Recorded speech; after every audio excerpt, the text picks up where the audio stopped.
आज हम एक महत्वपूर्ण टॉपिक लेके आपके समक्ष उपस्थित है, जो ध्यान से रिलेटेड टॉपिक है। तो कृपया आप ध्यान देकर सुनने की कृपा करेंगे। मैं तुलनात्मक अध्ययन पर बोलने वाला हूँ, क्योंकि जिस प्रकार का प्रचार प्रसार तथागत गौतम बुद्ध के बारे में हो रहा है, उनके ध्यानों के बारे में हो रहा है, इसलिए मुझे ऐसा लगा कि कुछ उस पर प्रकाश डाला जाए। और इसके लिए इस संदर्भ में मैं कुछ जो अंगुत्तर निकाय के सूत्र है और कुछ अन्य जो स्टडी है उसका मैं सहयोग लूँगा। तो सबसे पहले एक जो सूत्र है उसको मैं आपके सामने प्रस्तुत करूँगा। वो है सारक के साथ में तथागत बुद्ध की जो बातचीत है। ऐसा मैंने सुना है, एक समय आयुष्मान नंदक श्रावस्ती में मिगार माता के पूर्वाग्राम प्रसाद में विहार कर रहे थे। उस समय मिगार नाती सारह तथा पेखुनीय नाती रोहन तथा आयुष्मान नंदक थे। वहाँ पहुंचकर आयुष्मान नंदक को अभिवादन कर एक और बैठ गए। एक और बैठे हुए मिगार नाती सारह को आयुष्मान नंदक ने यह कहा, हे सारह, आओ, तुम किसी बात को केवल इसलिए मत स्वीकार करो कि यह बात अनुश्रुत है,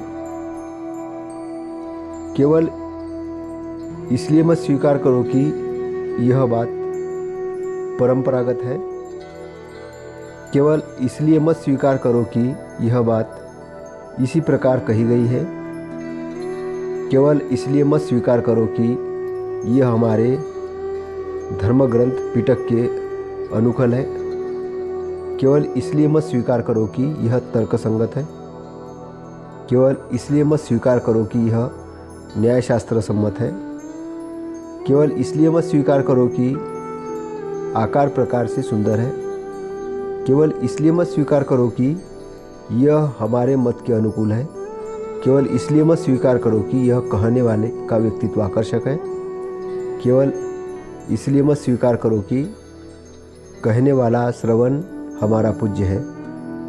हे सारह, जब तुम स्वानुभव से अपने आप यह जान लो कि यह बातें अकुशल है, यह बातें सदोष है, यह बातें विज्ञ पुरुषों द्वारा निंदित है, इन बातों के अनुसार चलने से अहित होता है, दुख होता है, तो हे सारह, तुम इन बातों को छोड़ दो। तो सारह, क्या मानते हो? लोभ है, भन्ते हैं।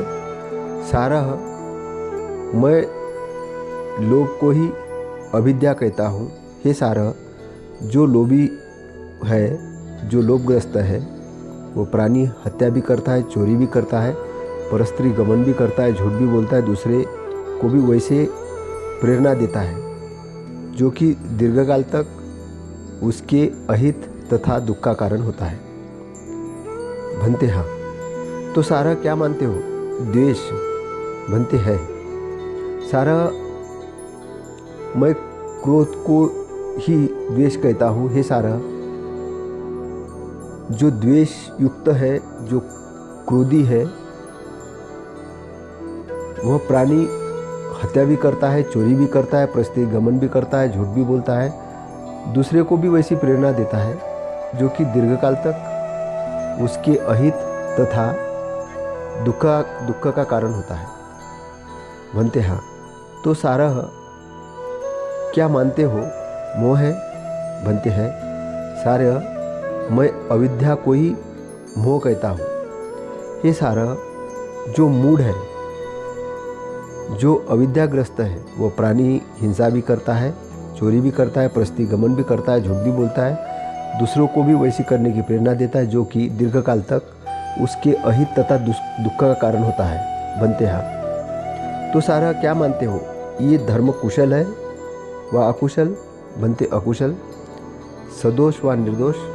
बनते सदोष। विज्ञजनों द्वारा निंदित व विज्ञजनों द्वारा प्रशंसित? बनते विज्ञजनों द्वारा निंदित। परिपूर्ण करने पर, आचरण करने पर अहित के लिए, दुख के लिए होते हैं अथवा नहीं होते, इस विषय में तुम्हें कैसा लगता है? बनते परिपूर्ण करने पर, आचरण करने पर अहित के लिए, दुख के लिए होते हैं, इस विषय में हमें ऐसा लगता है। तो ये सारा, यह जो कहाँ है सारा, आओ तुम किसी बात को केवल इसलिए मत स्वीकार करो कि यह बात अनुश्रुत है, केवल इसलिए स्वीकार मत करो कि यह बात परंपरागत है, केवल इसलिए मत स्वीकार करो कि यह बात इसी प्रकार कही गई है, केवल इसलिए स्वीकार मत करो कि यह हमारे धम्मपिटक के अनुकूल है, केवल इसलिए मत स्वीकार करो कि तर्कसंगत है, केवल इसलिए मत स्वीकार करो कि यह न्यायशास्त्र के सम्मत है, केवल इसलिए मत स्वीकार करो कि आकार प्रकार से सुंदर है, केवल इसलिए मत स्वीकार करो कि यह हमारे मत के अनुकूल है, केवल इसलिए मत स्वीकार करो कि कहने वाले का व्यक्तित्व आकर्षक है, केवल इसलिए मत स्वीकार करो कि कहने वाला श्रवण हमारा पूज्य है।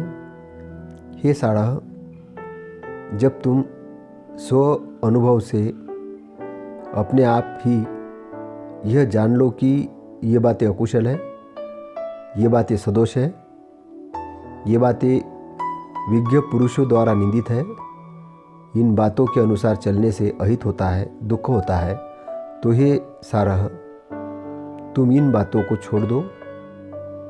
यह जो कुछ कहा गया है, यह इसी संबंध में कहा गया है। इस प्रकार सारा, तुम किसी बात को केवल इसलिए मत स्वीकार करो कि कहने वाला श्रवण हमारा पूज्य है। हे सारा, जब तुम स्व अनुभव से अपने आप ही यह जान लो कि ये बातें कुशल है, ये बातें निर्दोष है, ये बातें विज्ञ पुरुषों द्वारा प्रशंसित है, इन बातों के अनुसार चलने से हित होता है, सुख होता है, तो हे सारा, तुम इन बातों के अनुसार आचरण करो। तो हे सारा, क्या मानते हो अलोभ है? बनते हैं सारा, मैं अलोभ को ही अनभिज्ञा कहता हूँ। हे सारा, जो निर्लोभी है, जो लोभ के वशीभूत नहीं है, वह न प्राणी हत्या करता है, न चोरी करता है, न परस्त्री गमन करता है, न झूठ बोलता है, न दूसरे को वैसी प्रेरणा देता है जो दीर्घकाल तक उसके हित तथा सुख का कारण होता है। बनते ऐसा ही है। तो सारा, क्या मानते हो अद्वेष है? बनते हैं सारा, मैं अक्रोध को ही अद्वेष कहता हूँ। सारा, जो द्वेष रहित है, जो अक्रोधी है, वह न प्राणी हत्या करता है, न झूठ बोलता है, न दूसरों को ऐसी प्रेरणा देता है जो कि दीर्घकाल तक उसके हित तथा सुख के कारण होता है। बनते ऐसा ही है। तो सारा, क्या मानते हो अमोह है? बनते हैं सारा, मैं विद्या को ही अमोह कहता हूँ। सारा, जो मूर्ता रहित है, जो विद्या प्राप्त है, वह न प्राणी हत्या करता है, न झूठ बोलता है, न दूसरे को ऐसी प्रेरणा देता है जो कि दीर्घकाल तक उसके हित तथा सुख के कारण होता है। बनते ऐसा ही है। तो सारा, क्या मानते हो धर्म कुशल है व अकुशल है? बनते कुशल। सदोष व निर्दोष? बनते निर्दोष। विज्ञ पुरुषों द्वारा निंदित व विज्ञ पुरुषों द्वारा प्रशंसित? विज्ञ पुरुषों द्वारा प्रशंसित। परिपूर्ण करने पर, आचरण करने पर हित के लिए, सुख के लिए होते हैं अथवा नहीं होते? इस विषय में तुम्हें कैसा लगता है? बनते परिपूर्ण करने पर, आचरण करने पर हित के लिए, सुख के लिए होते हैं?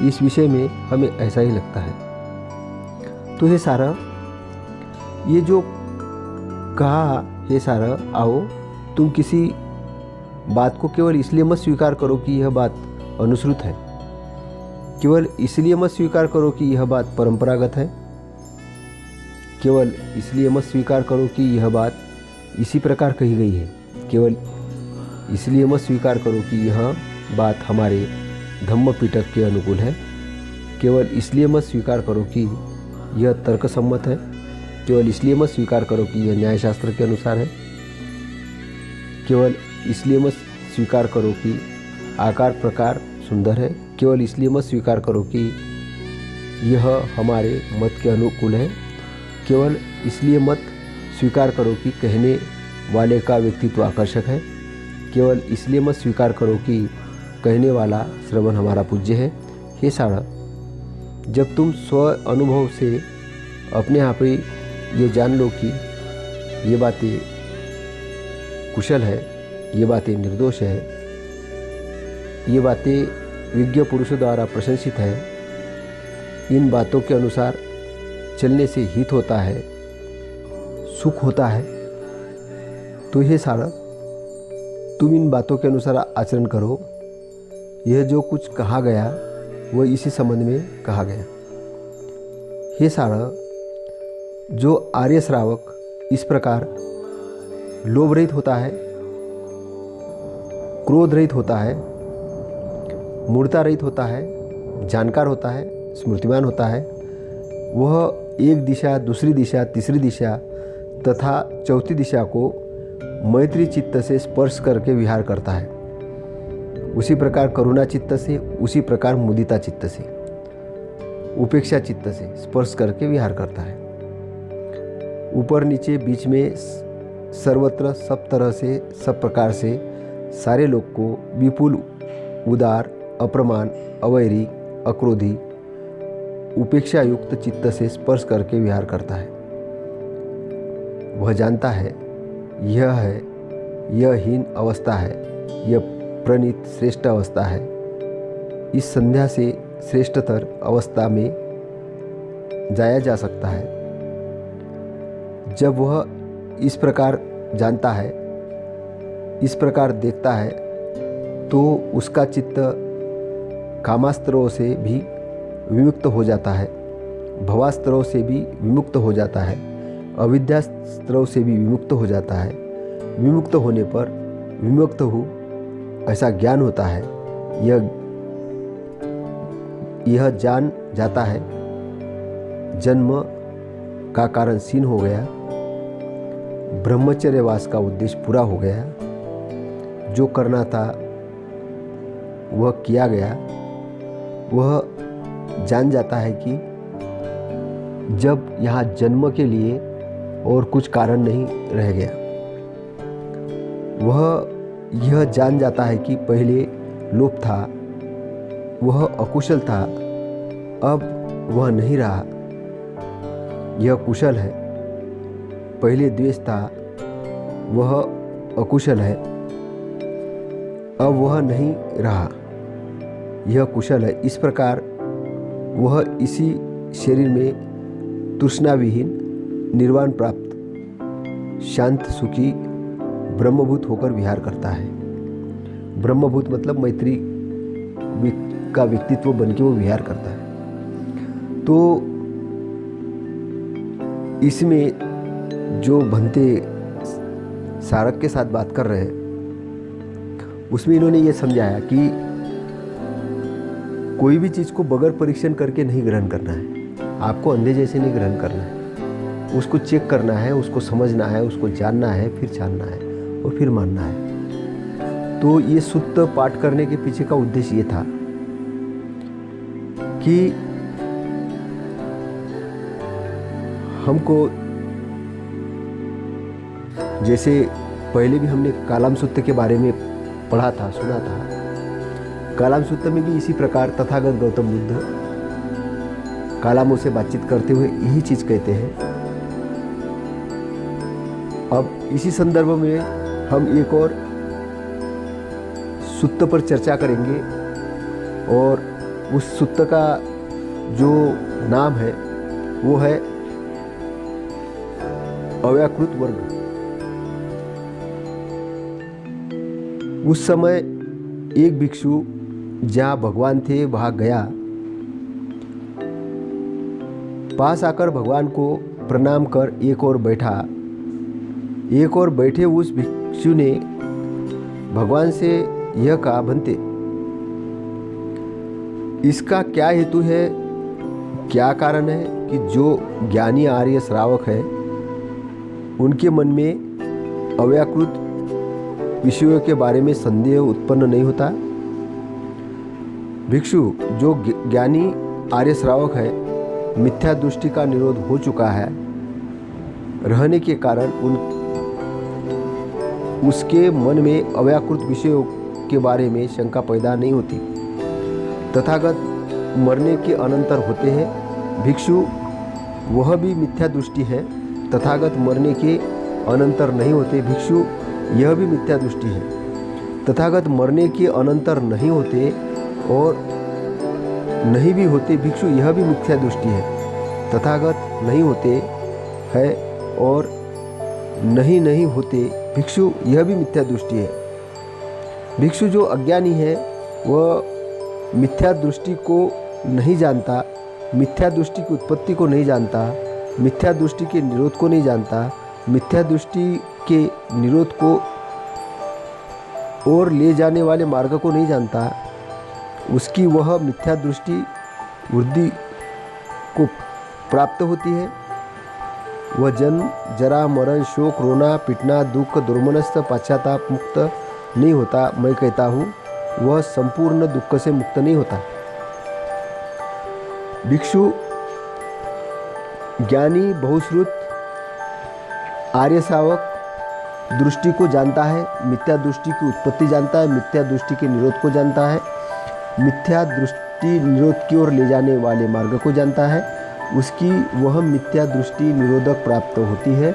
वह जन्म जरा मरण शोक रोना पीटना दुख दुर्मनुष्य पश्चाताप से मुक्त होता है।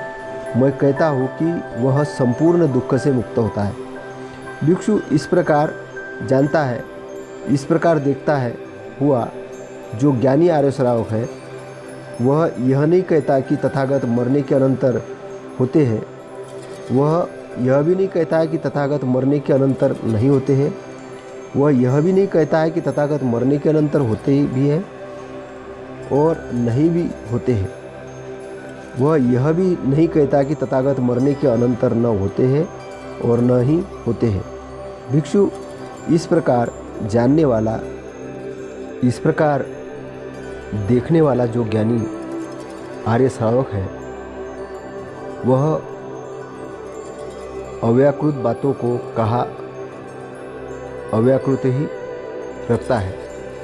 भिक्षु इस प्रकार जानने वाला, इस प्रकार देखने वाला जो ज्ञानी आर्य श्रावक है वह अव्याकृत विषयों को लेकर न घबराता है, न कांपता है, न रोमांचित होता है और न त्रास को प्राप्त होता है। भिक्षु तथागत मरने के अनंतर होते हैं यह मान्यता तृष्णा मात्र है, संज्ञा मात्र है, मान्यता मात्र है, प्रपंच मात्र है, उपादान मात्र है। भिक्षु तथागत मरने के अनंतर होते हैं यह पश्चाताप मात्र है। भिक्षु तथागत मरने के अनंतर नहीं होते यह भी पश्चाताप मात्र है। भिक्षु तथागत मरने के अनंतर होते भी हैं और नहीं भी होते हैं यह भी पश्चाताप मात्र है। भिक्षु तथागत नहीं होते हैं और नहीं होते हैं यह भी पश्चाताप मात्र है। भिक्षु अज्ञानी पृथक जन यानी सामान्य जन है,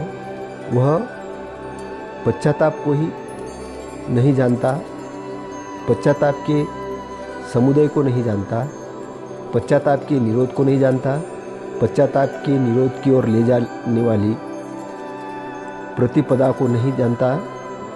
इस प्रकार पश्चाताप बढ़ता है वह जन्म, जरा, मरण, शोक, रोना पीटना, दुख, दुर्मनस, पश्चाताप से मुक्त नहीं होता है, और मैं कहता हूँ कि संपूर्ण दुख से मुक्त नहीं होता है।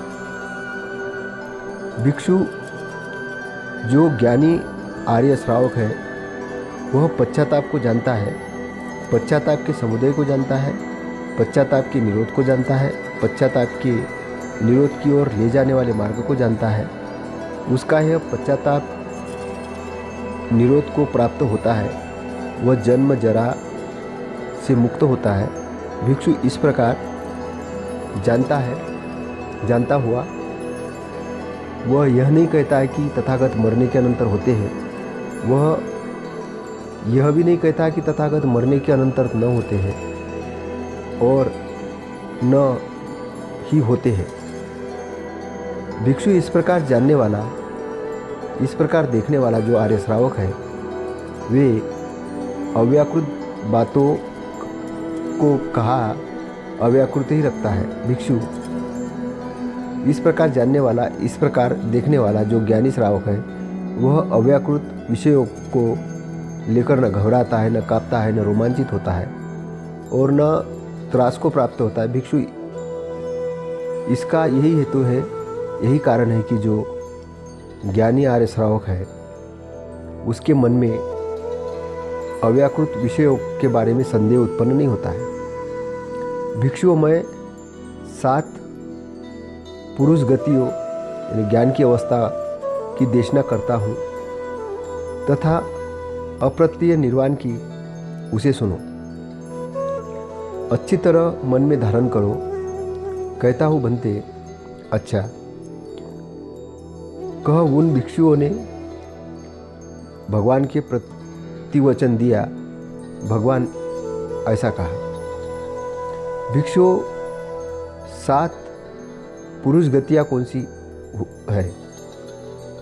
भिक्षु, एक भिक्षु ऐसी चर्या होती है कि वह सोचता है कि भूतकाल में जन्म का कारण होने वाला कर्म मुझसे न हुआ, न वर्तमान यह जन्म है। भविष्य में मेरे जन्म का कारण बनने वाला कर्म न होगा, भविष्य में मेरा जन्म न होगा। जो है, जो विद्यमान है उसे छोड़ता हूँ। उस प्रकार अपेक्षा करता है, वह न पूर्व भाव में अनुरुक्त होता है, न भावी भाव में अनुरुक्त होता है। वह प्रज्ञा से उससे श्रेष्ठतर पद को देखता है। वह पद उसने संपूर्णतः साक्षात नहीं किया होता है। उसका मान, अनुशय, मैल भी सर्वांश नष्ट हुआ नहीं रहता है। उसका भवराग, अनुशय भी सर्वांश नष्ट नहीं रहता। उसका अविद्या, अनुशय भी सर्वांश नष्ट हुआ नहीं रहता। वह कामलोक संबंधी 5 कामछंद आदि संयोजनों का क्षय कर अनागामी अर्थात बीच में ही परिनिर्वाण प्राप्त करने वाला होता है।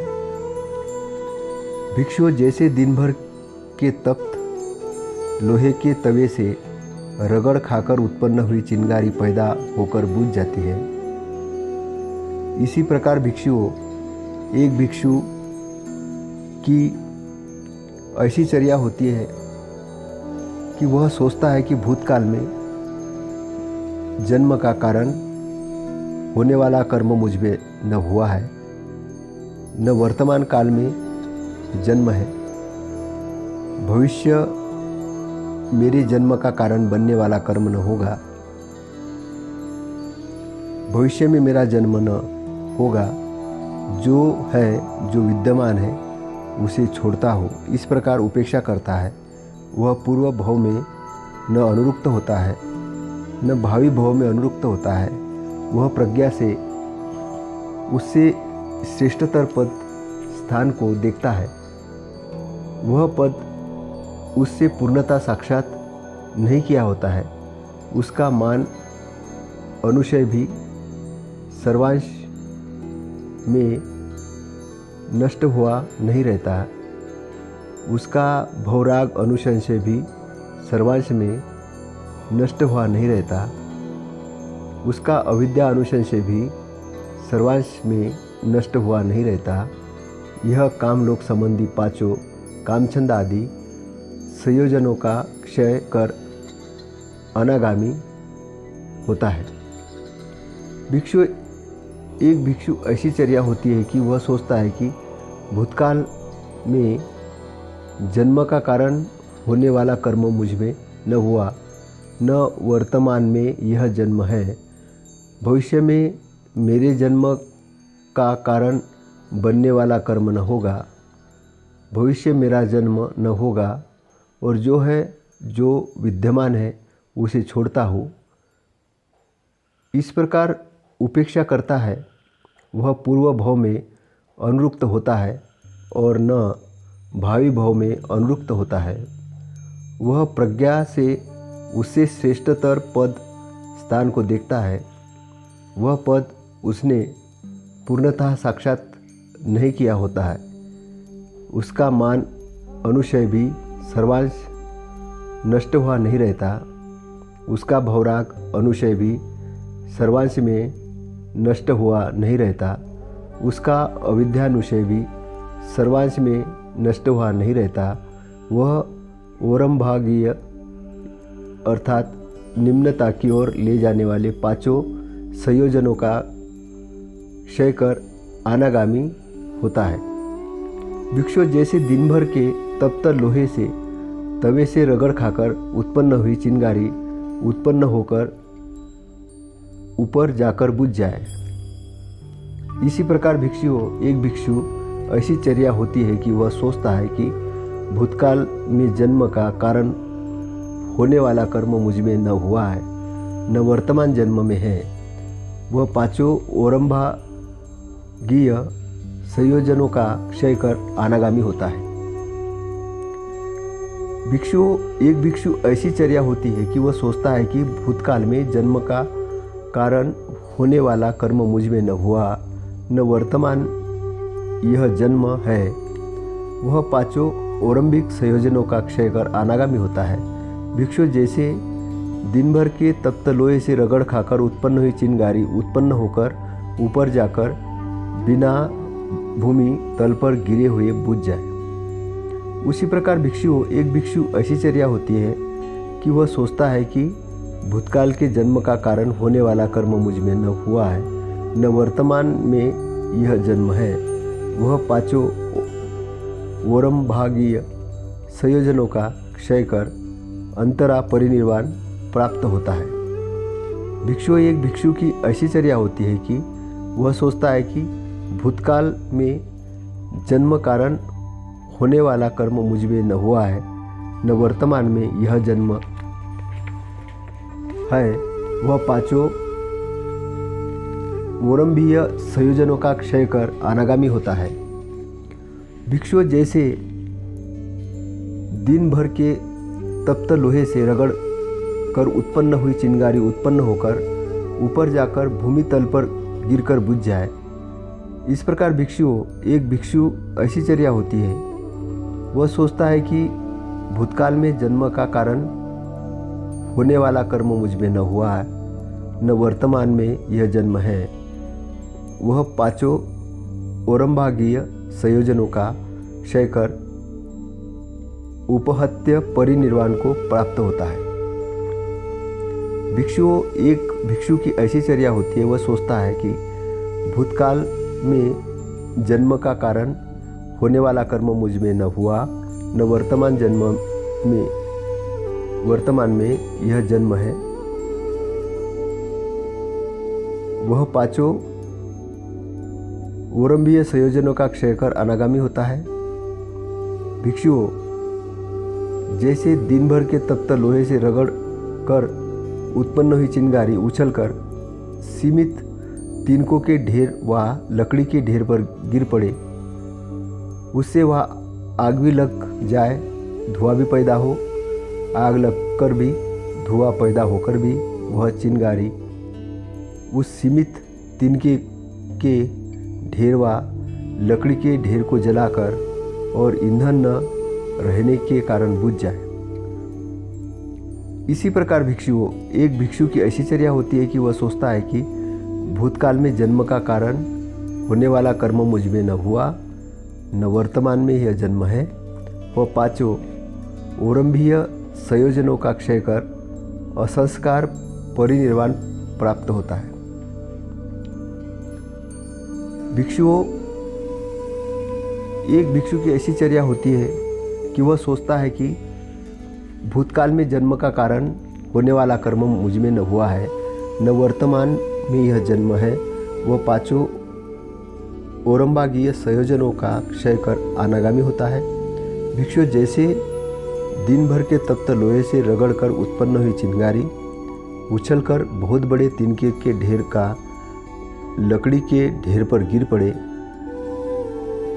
उससे वहाँ आग भी लग जाए, धुआं भी पैदा हो जाए। आग लगकर भी, धुआं पैदा होकर भी वह चिंगारी उस बहुत बड़े तिनके के ढेर व लकड़ी के ढेर को जलाकर और ईंधन न रहने के कारण बुझ जाए। इसी प्रकार भिक्षुओं, एक भिक्षु की ऐसी चर्या होती है कि वह सोचता है कि भूतकाल में जन्म का कारण होने वाले कर्म मुझ में न हुआ है, न वर्तमान में जन्म है। यह पांच औरंभिक संयोजनों का क्षय कर ससंस्कार परिनिर्वाण प्राप्त होता है। एक भिक्षु की चर्या होती है कि यह सोचता है कि भूतकाल में जन्म का कारण होने वाला कर्म मुझ में न हुआ है, न वर्तमान में यह जन्म है। भविष्य में यह जन्म का कारण बनने वाला कर्म न होगा। भविष्य में मेरा जन्म न होगा, जो विद्यमान है उसे छोड़ता हूँ। इस प्रकार उपेक्षा करता है। वह न पूर्व भाव में अनुरुक्त होता है, न भावी भाव में अनुरुक्त होता है। वह प्रज्ञा से उससे श्रेष्ठतर पद स्थान को देखता है। वह पद उसने संपूर्णतः साक्षात नहीं किया होता है। उसका मानानुशय भी सर्वांश नष्ट हुआ नहीं रहता।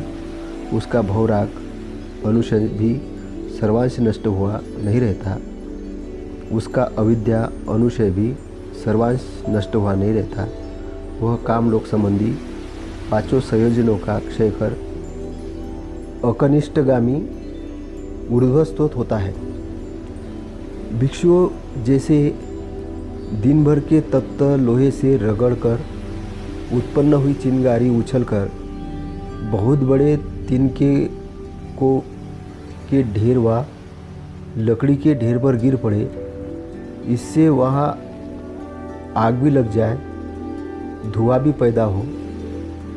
आग लगकर भी, धुआं पैदा होकर भी वह चिंगारी बहुत बड़े तिनके के ढेर व लकड़ी के ढेर को जलाकर आरक्षित जंगल तथा सुरक्षित जंगल दोनों को जला दे। आरक्षित जंगल तथा सुरक्षित जंगल दोनों को जलाकर जहाँ हरियाली हो, जहाँ रास्ता हो, जहाँ पर्वत हो, जहाँ पानी हो अथवा जहाँ रमणीय भूमि हो, वहाँ पहुंचकर ईंधन न मिलने के कारण बुझ जाए। भिक्षुओं, इसी प्रकार एक भिक्षु की ऐसी चर्या होती है कि वह सोचता है कि भूतकाल में जन्म का कारण होने वाले कर्म मुझ में न हुआ, न वर्तमान में यह जन्म है।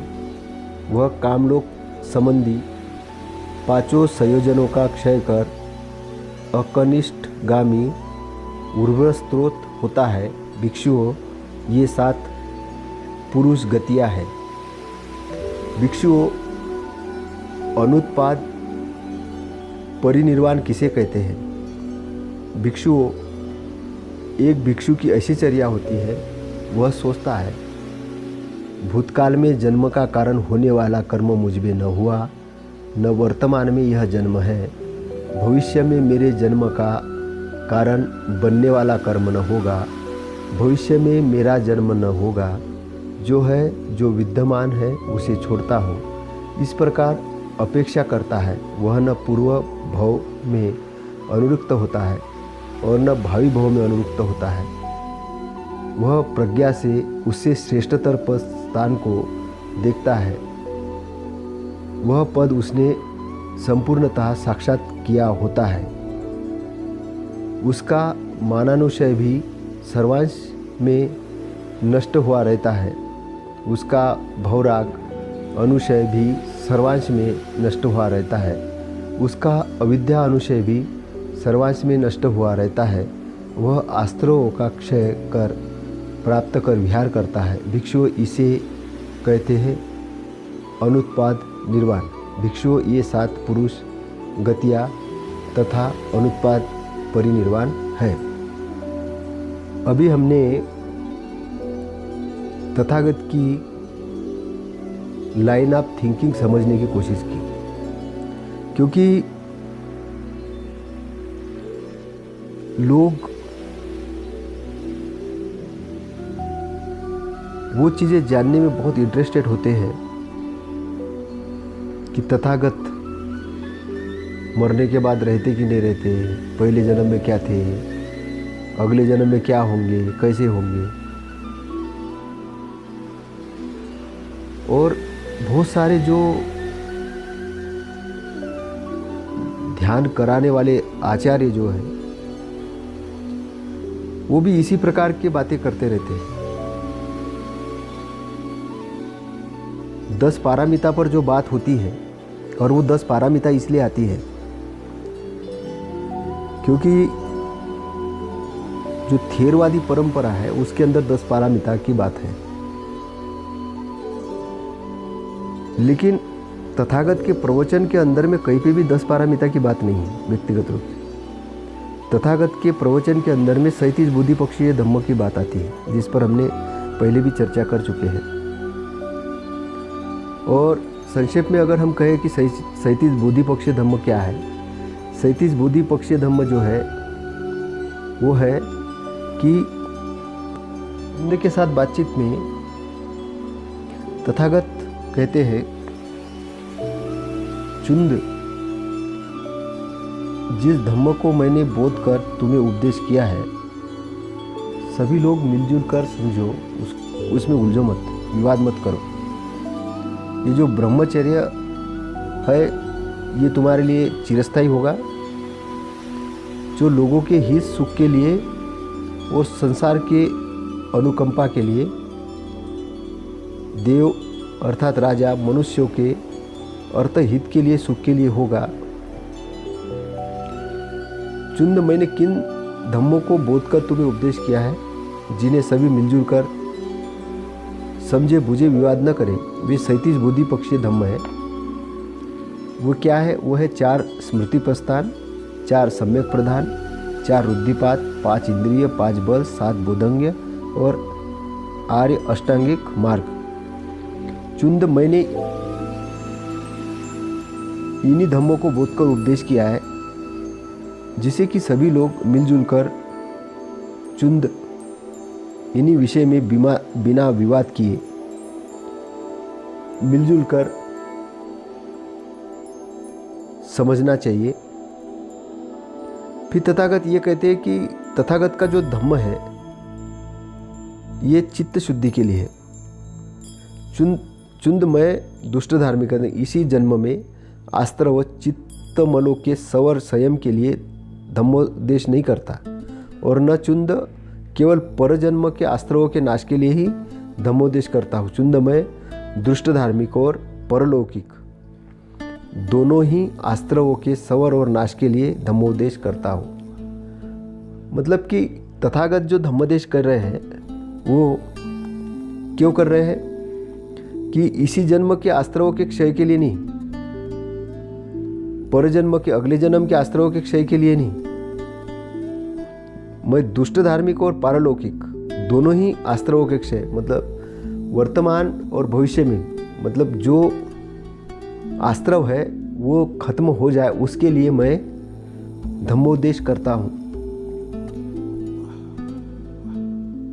सुभद्र के साथ एक जगह बातचीत में, और जो सुभद्र तथागत से कहते हैं कि ये जितने श्रवण है, ब्राह्मण है, मत के संस्थापक है, वो ऐसा समझते हैं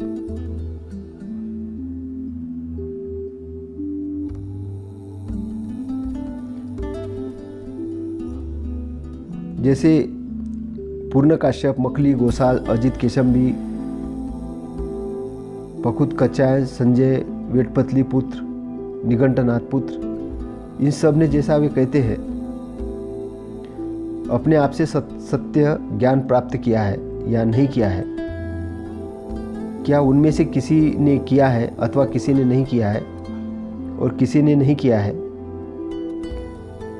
मतलब सुभद्र पूछता है तथागत से कि इसमें किस किस ने ज्ञान प्राप्त किया है। ऐसे आज भी जैसे चलता है कि भाई किसके पास ज्ञान है, किसके पास क्या ज्ञान नहीं है, इसमें आदमी बहुत उलझा रहता है।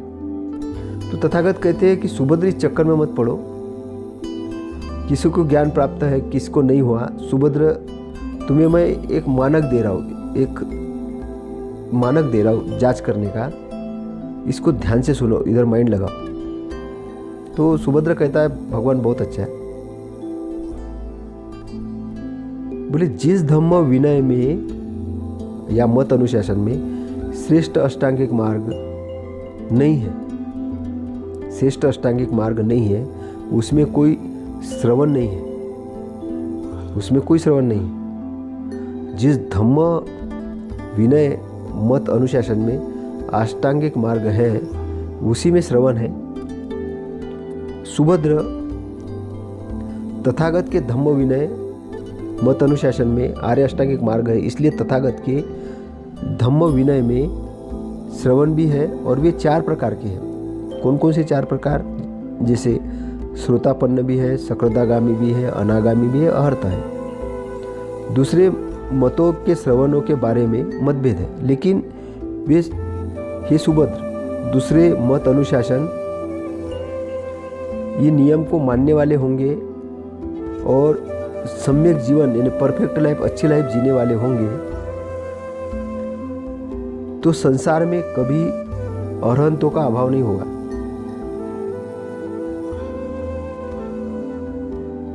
तथागत कहते हैं कि मैं 29 वर्ष की उम्र में सत्य की शोध के लिए बाहर निकला। सुभद्र, अब 50 वर्ष से अधिक हो गए हैं, तब से मैं सद्धम्म का पक्ष ग्रहण किए हूँ। तो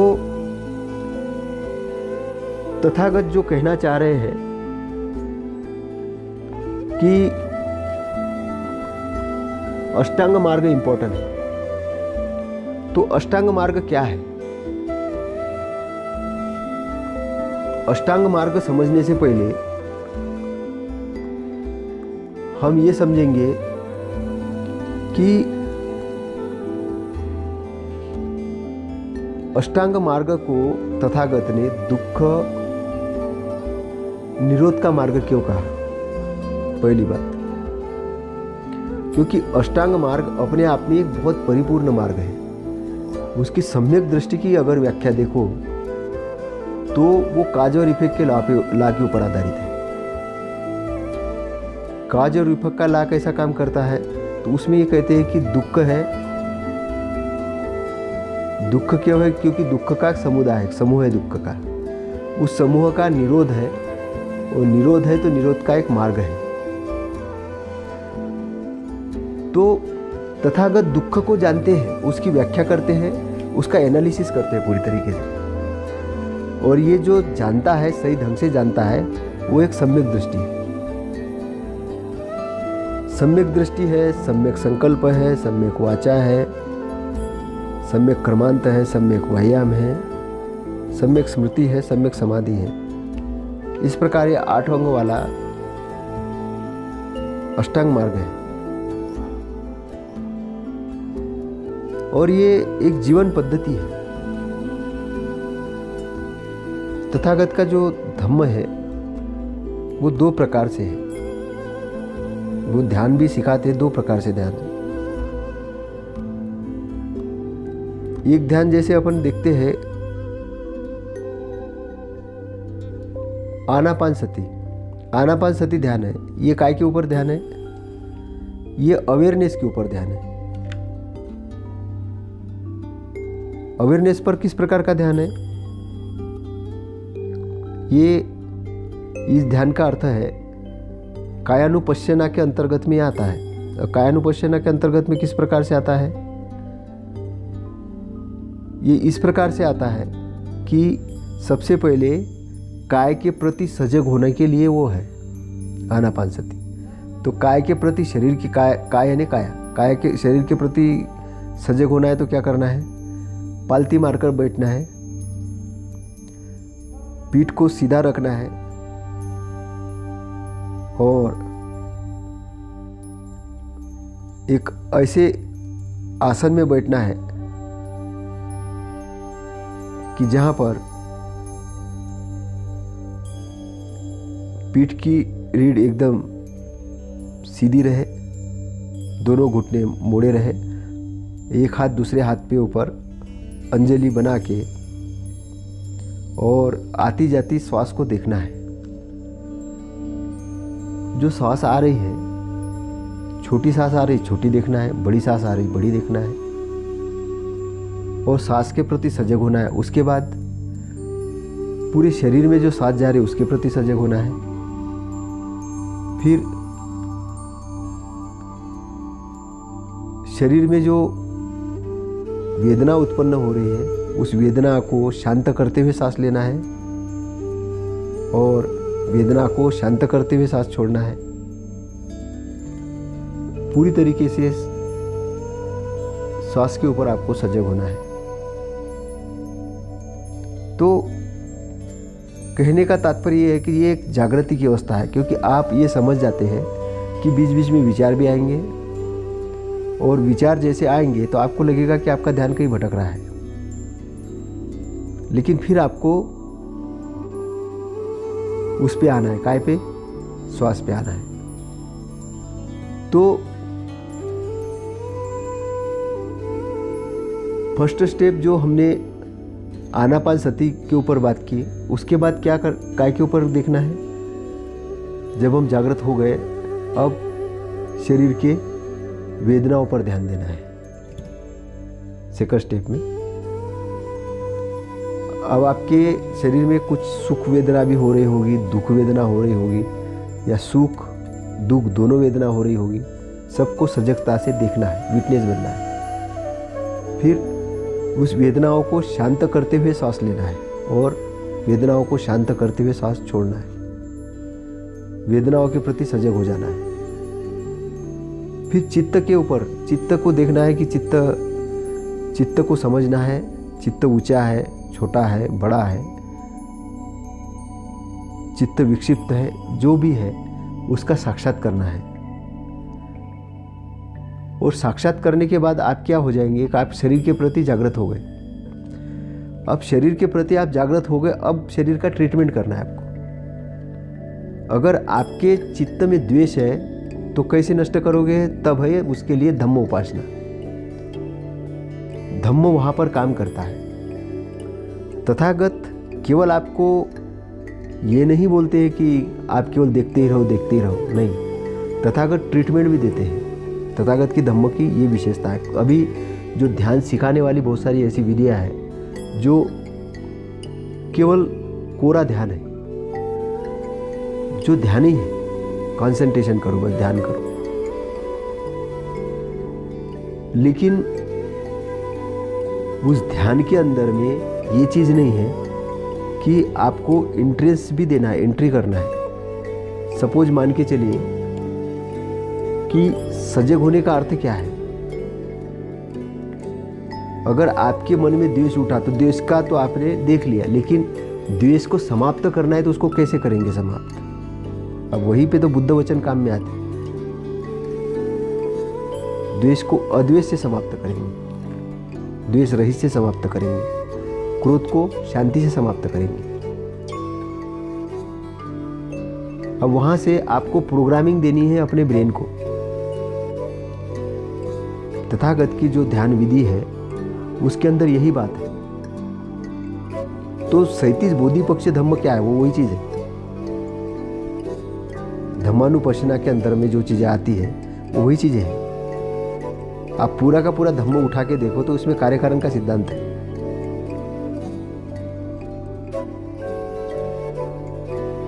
अभी मैं जो भटकाने वाले लोग हैं, जो ध्यान सिखाने वाले लोग हैं, क्या हुआ कि तथागत के जाने के बाद में बहुत सारे उनके अलग अलग शाखाएं बनी।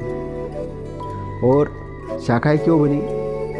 शाखा इसलिए बनी कि जो व्यक्ति अपने अंदर की बुराई तो ख़त्म करता नहीं है, अहंकार में आ जाता है और वो समझता है कि बुद्ध के पास क्या ज्ञान है, मेरे पास कोई कम ज्ञान थोड़ी है। तो इस प्रकार अलग अलग शाखाएं बनी और अलग अलग शाखाओं ने अपने अनुसार भी व्याख्या करना शुरू कर दी। जो बुद्ध के वचन नहीं है वो बुद्ध के वचन बोलना शुरू किया। बुद्ध को ऐसा अतिशयोक्ति के रूप में डालना चालू किया कि ब्राह्मण ऋषि आए थे, उन्होंने फिर वो पंचांग देखा और बोला कि अब चक्रवर्ती बनेगा, ये किया, वो बनेगा, घर नहीं छोड़ेगा तो राजा बन जाएगा, ऐसा हो जाएगा। ठीक है, कुछ कुछ बातें ठीक हो सकती है लेकिन सत्य नहीं है। क्योंकि अगर ऐसा होता तो बुद्ध अपने प्रवचन में कहीं ना कहीं तो ये बात कहते। बुद्ध ने अपने प्रवचन में तो ये बात नहीं कही।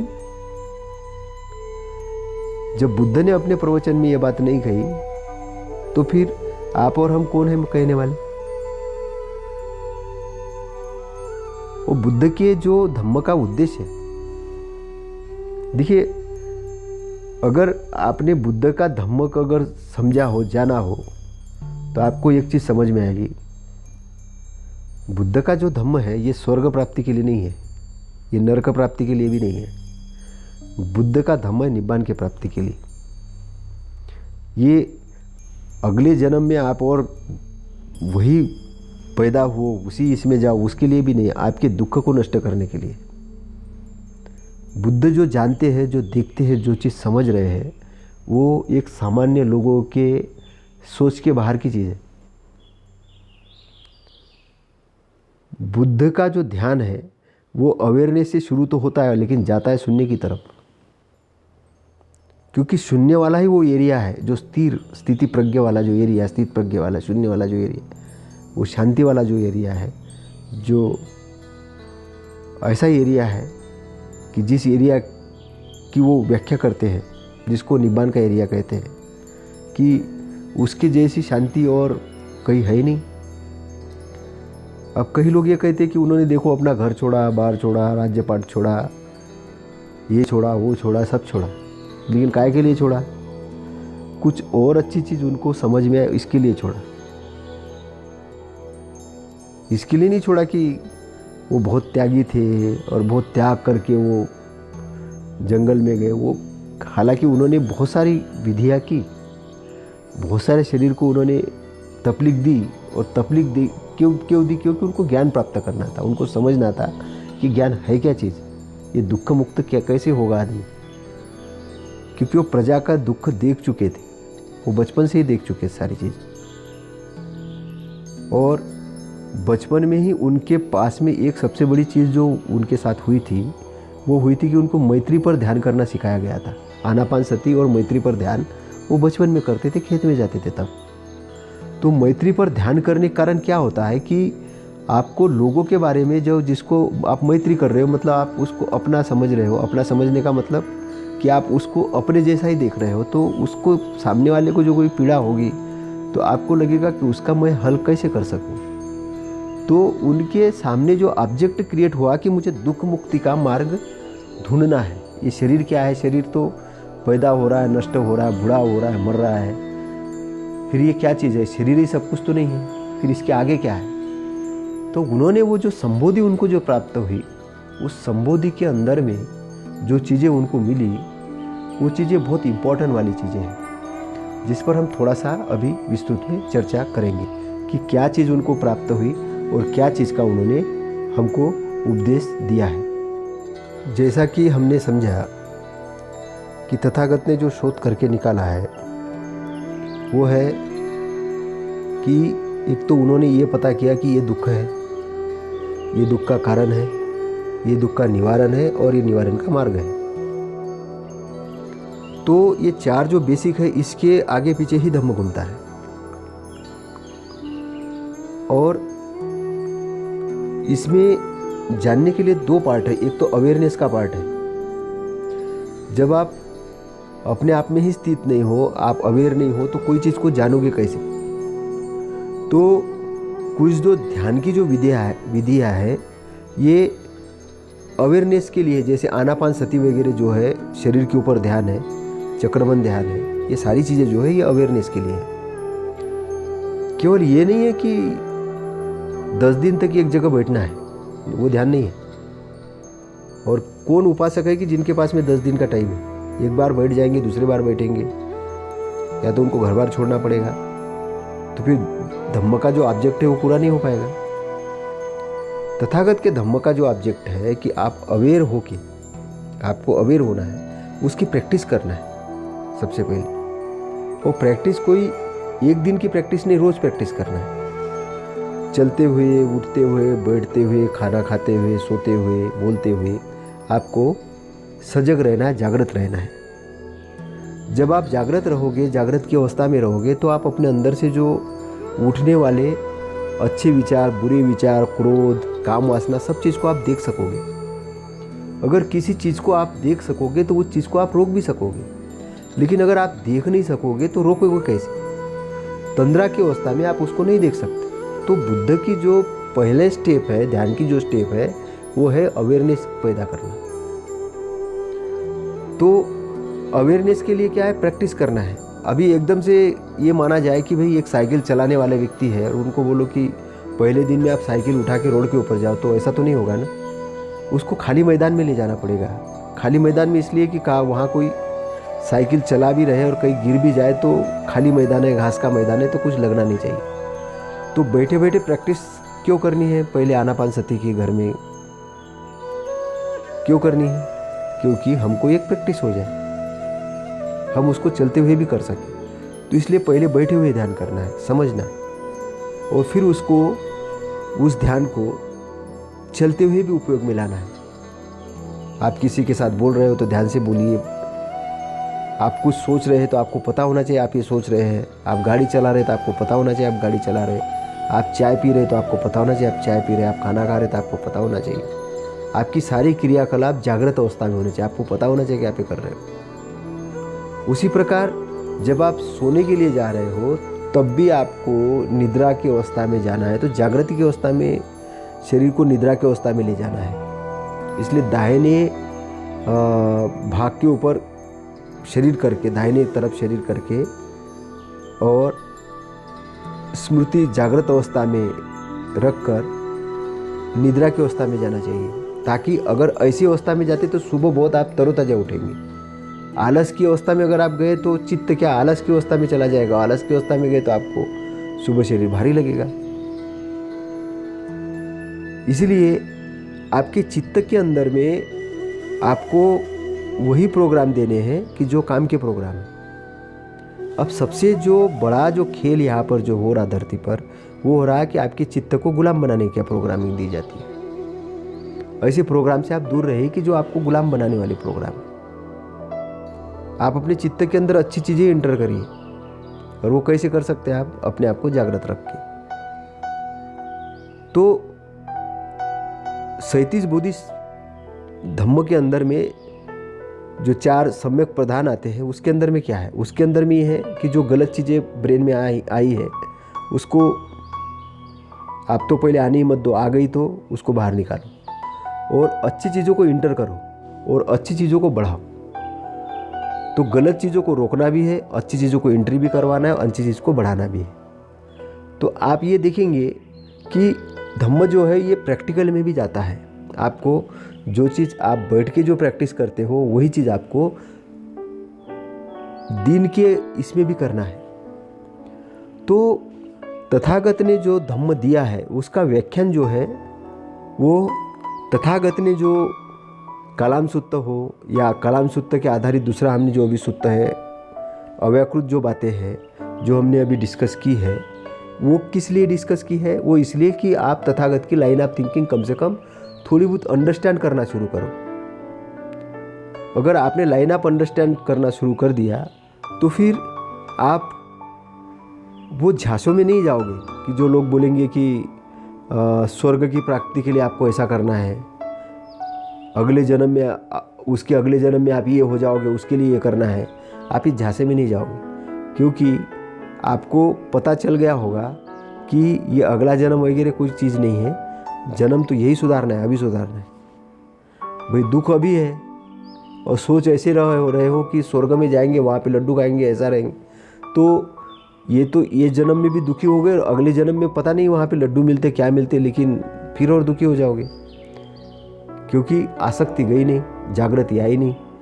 तो जो जागृति का एरिया है वो निब्बान का एरिया है, और वो एरिया समय के परे वाला एरिया, शून्य का एरिया है। इसलिए तथागत का पूरा जो ध्यान है आपको जागृति की तरफ ले जाना है, और जैसे जैसे आप जागृत हो जाओगे वैसे वैसे आप टाइमलेस एरिया के अंदर में जाना चालू करोगे। और टाइमलेस एरिया के अंदर एक खुशी का एरिया होता है, दुख मुक्ति का एरिया होता है। इसलिए आपको बहुत सारे महाराज हैं, अभी बहुत सारे लोग सिखा रहे हैं। मैं जब किताबें पढ़ता हूँ तो जो फीलिंग आती है बहुत सारी जगह पे, तो ऐसे ऐसे डराते हैं कि भैया वो ध्यान कर रहे हो तो हमारे बगैर मार्गदर्शन के मत करना। मैंने कहा क्यों नहीं कर सकते? नहीं, कि गड़बड़ हो जाए तो बड़ा गड़बड़ हो जाएगा। लेकिन हमको तो तथागत पे श्रद्धा थी। तथागत की लाइन ऑफ थिंकिंग जब हमने जानना चालू किया, जो बाबा साहब ने बुद्धा एंड हिज धम्मा लिखा, और उसके माध्यम से हमने थोड़ा थोड़ा धम्मों को पकड़ना शुरू किया। बाबा साहब ये बहुत एक्टिव ध्यानी व्यक्ति थे। बाबा साहब एक जैसे क्रिया होती थी उसकी प्रतिक्रिया जानते थे कि क्या करना है और क्या नहीं, इसलिए वो इतना सारा काम कर पाए।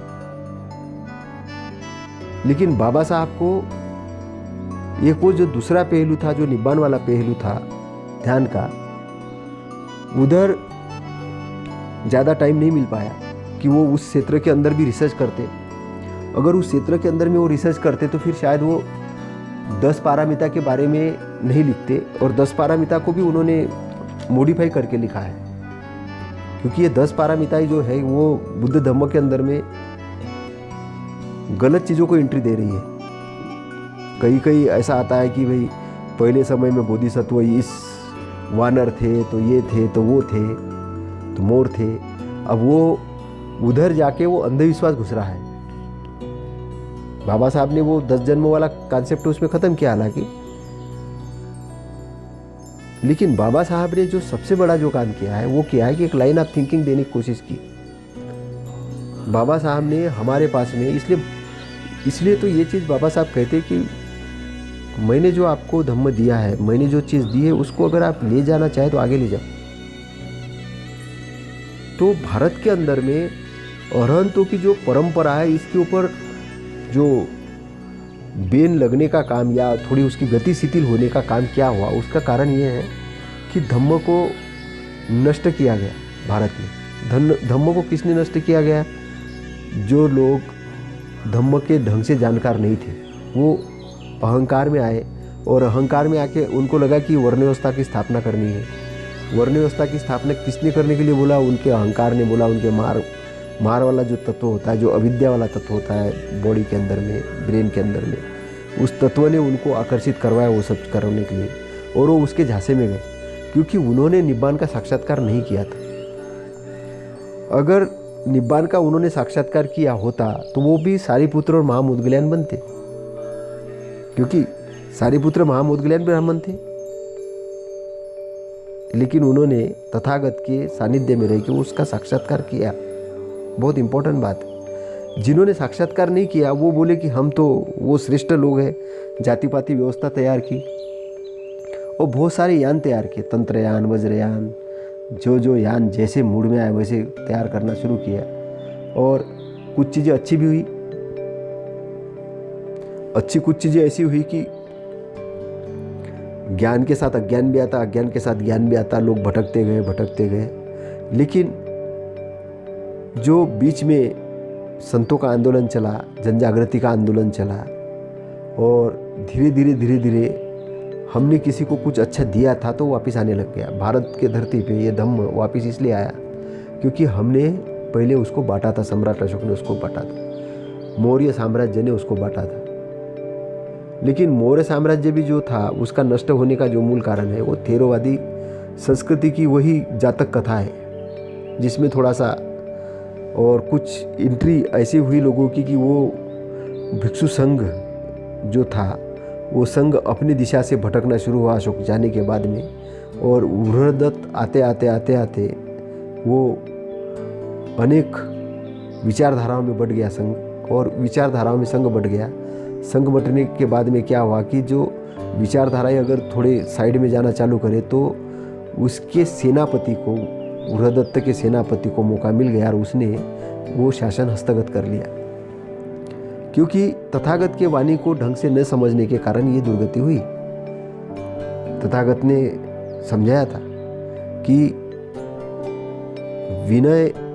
विनय के अंदर में कुछ आप छोड़ सकते, ये कर सकते, लेकिन धम्म के अंदर में नहीं। धम्म तो धम्म ही है। अगर धम्म को ढंग से समझा जाता तो भारत के अभी तक 13 टुकड़े हुए, 13 टुकड़े नहीं होते। भारत एक जम्बू द्वीप ही होता और विश्व के अंदर ये महागुरु ही होता।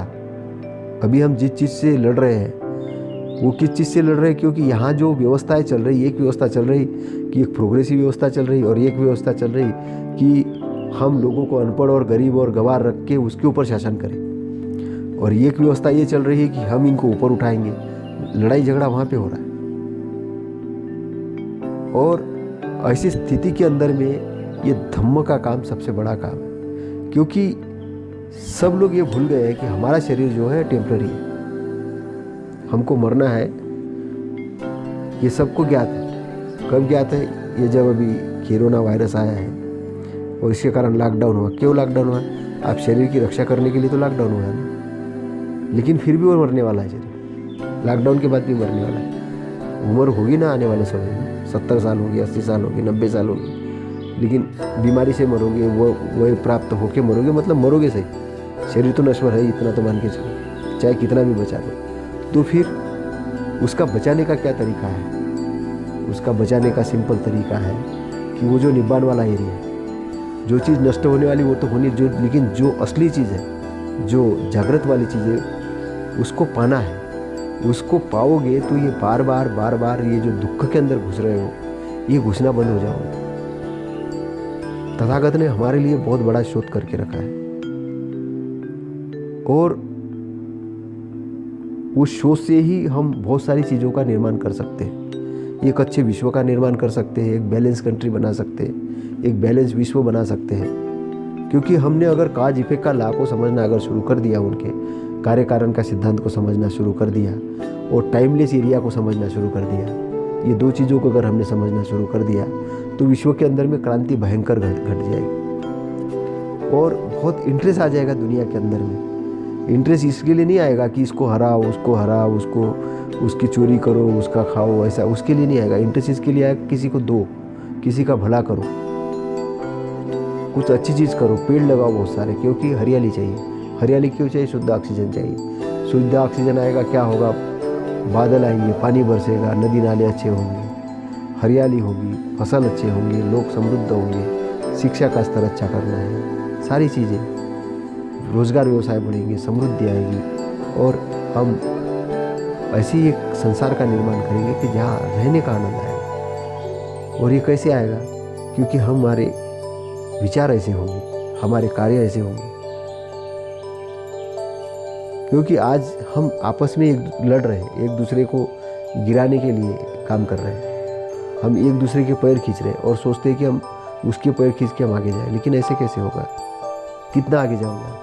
वो सामने वाले के आगे जाना है, लेकिन फिर क्या? जो चीज़ आपने पाई वो चीज़ कौन सी पाई? वही भौतिक चीज़ें। वो भौतिक चीज़ें नष्ट होने वाली, कैसे? आपके शरीर के साथ नष्ट होने वाली। लेकिन ये जो राहुल को जो तथागत कहते हैं कि मैं तुमको ऐसी संपत्ति देना चाहता हूँ राहुल, कि मेरे पास तो वो सोना नहीं है, मेरे पास हीरे जवाहरात नहीं है, लेकिन ये धम्म ऐसी संपत्ति है कि ये नश्वर नहीं है, ये नष्ट होने वाली नहीं है, ये तुम्हें इस दुख के भवसागर से पार करने वाली है। तो आप सभी के लिए मेरे ये 2 शब्द थे, और इस विषय पर बोलने के लिए बहुत है।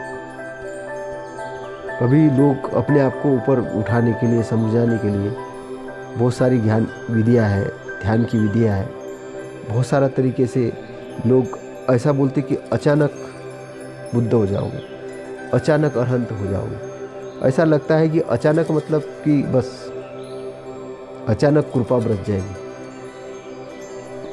अचानक कृपा बरसेगी थोड़ी देर के लिए, परमानेंट नहीं।